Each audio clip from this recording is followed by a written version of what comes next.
All right, hello everyone. I hope this video finds you well and in good health. I am here today to present to you my thoughts, feelings, and response to the recent changes in the balanced data slate and the implications it has for us as Salamanders players. I wanted to present to you my new 2,000 point list that has me filled with some hope, but also with a little sadness because I still wanted to have my whirlwinds. Not happening.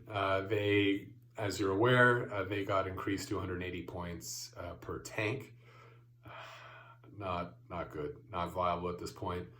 So instead, I thought Storm Raven would help be the answer to that.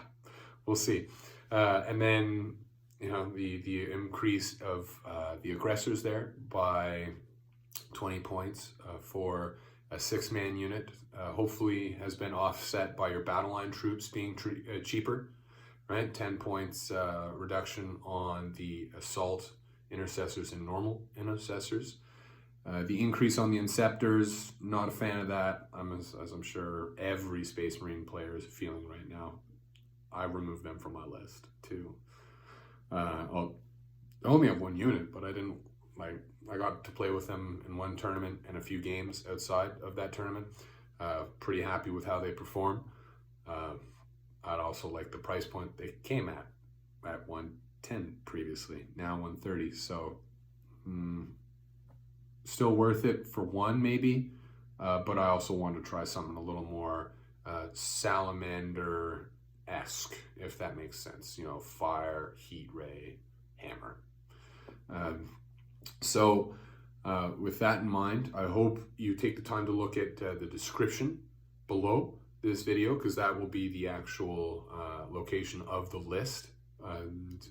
Otherwise, I can just show you visually what I have here now, because I hope you're excited at the Infernus Marines being cheaper too. So we'll see how that goes, eh? Okay, so Storm Raven, 6-man Eradicator squad going in the Storm Raven. So hopefully, you know, with our one stratagem shoots back at what shot at our transport stratagem, we can put that Storm Raven up in the middle of the board or at one of the flanks where the Land Raider and the 6 aggressors are going to want to go. And then we have 10 infiltrators, 5 assault intercessors, my Infernus squad going in the drop pod there. And then you got yours truly, boom. And then bodyguard squad of 10 Vanguard veterans, captain with junk pack. And then that is it. So hopefully, here you go. Techmarine, Ballistus Dreadnought, because I wanted to still have some backline presence. And this, purely gimmick. And whenever I went to mini wargaming, the Infernus Marines, even at the old points of 160 or 170, if I'm not mistaken, they still were so much fun to play. I just had so much fun with them, so I'm going to bring them again. Their strength 6 flamethrowers with the Flamestorm detachment, so we're going to keep running that quite well because we're wounding normal toughness 3 infantry on 2s out the gate. Love that. So then also, as well, I said I wanted backfield presence. Another reason why we have the infiltrators, just in case we want that 12-inch deny bubble on our backfield, and we push up with the Techmarine and Ballistus Dreadnought because we need better angles for those long-range las cannon missiles to go into. All right, so that's the physical representation. I hope that this has been of added value to you. Please let me know what you're running in your list. I want to get more perspectives on this. I don't know if this is enough. I don't know if it's enough speed, right? I don't know if it's enough board presence. I'm trying to bring a relatively balanced list. because you never know what you're going to face, right? Like, you think you're going to face a certain meta, and then just locally you're not dealing with it at all. It's not what the internet has come to lead you to expect as the standard tournament experience.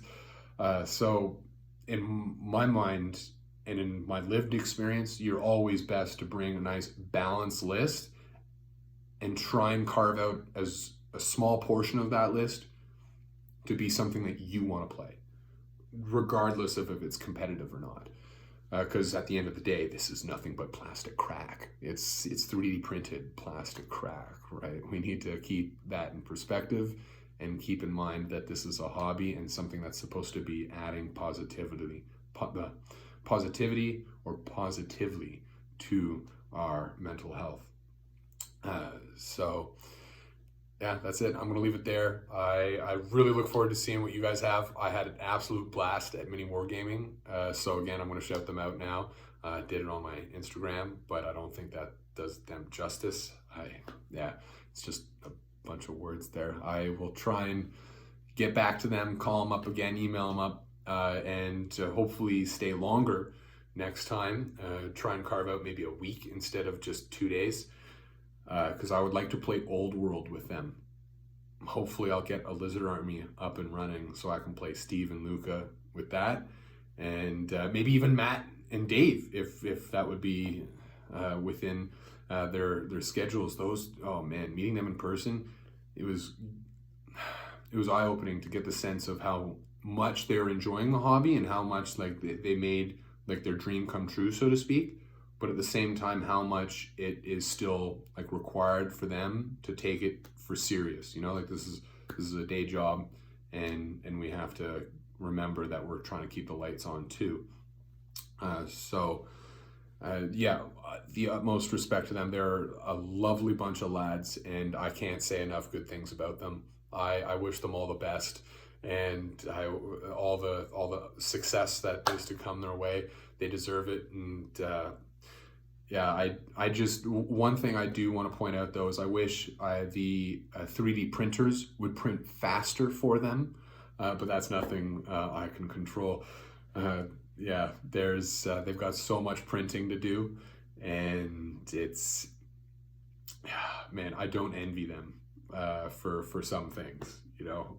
Anyways, I'm gonna leave it there. Peace out, guys. I wish you nothing but the best, and please share what you got in your hobby. I want to see it.